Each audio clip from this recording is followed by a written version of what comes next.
Hi, I'm Megan Luther. Hi, I'm Pernell Quinn. And we are The Simple Life.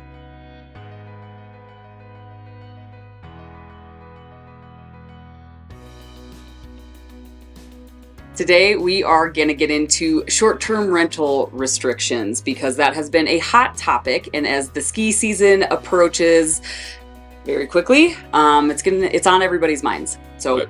Parnell, what do we know? What's happening in Colorado? Well, so the ski areas, and they have reasons for doing it, they are putting in restrictions or license requirements for you to do your nightly rentals. A lot of it had to do with police departments, hotel lobbyists. They have been asking to get some more support, and the nightly rentals do attract a lot of visitors to the areas. Mm-hmm. So like Breckenridge and Steamboat, and even Winter Park have put in restrictions. Sure, which areas have to have a license. Yeah, which area is the most restrictive? So Breckenridge right now is the most restrictive in Colorado. I think Aspen and Glenwood may be pretty close to Breck, but Breckenridge right now, I think they have a waiting list. They are enforcing restrictions where if you have a property that has a short-term rental license associated with it, if you sell that property, that STR license goes away. So it's not like guaranteed to move forward. Whoever the new owner would get put back in line, Right. At the back of the line for that waiting list for the STR licenses. There is some good stuff with the STRs because they're using a lot of the money that they collect, because they do charge a substantial fee for some people. Yeah, what is it? Winter Park right now is $780 per bedroom. Per bedroom. So you get your short-term rental license and they ask you, or they look in the records, and however many bedrooms you have, that's going to be your fee. Right, and what that does is that's for the year. Just to be clear, these are yearly licenses. Most are non-transferable. I don't know any area that does allow you to transfer your license. So if you bought a house mid-season and you wanted to continue nightly rentals, you would have to buy a new license. Okay, good to know.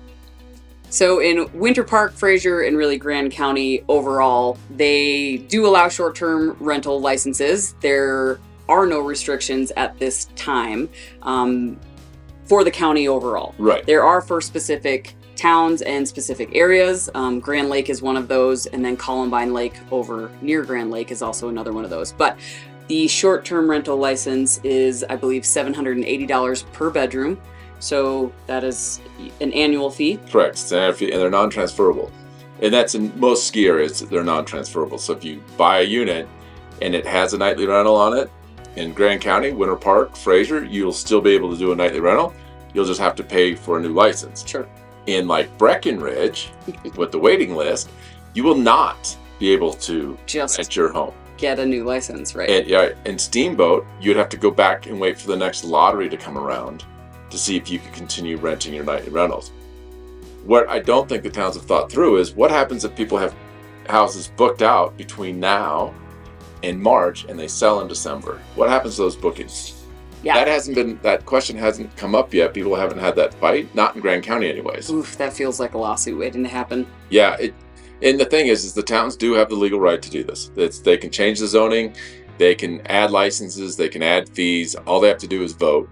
It's a very unfair world out here anymore because the locals are the ones that get to vote, and the second homers have no say in it because this isn't their location for voting. Right. So that should change, but we'll see. That's a to be determined. Overall, what does this mean for you if you're selling or if you're buying? Pay attention to the area. Do some background research. I think the towns have done a good job of putting everything they can online to disclose all of this information. And most importantly, if you're getting into specific areas, particularly in HOA, make sure you understand whether or not you're allowed to short-term rent or not.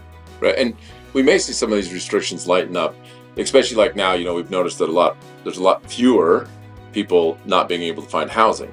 There's actually a surplus of local housing right now in the Grand County, Fraser area. Part of that's the seasonal. We haven't transferred into winter yet.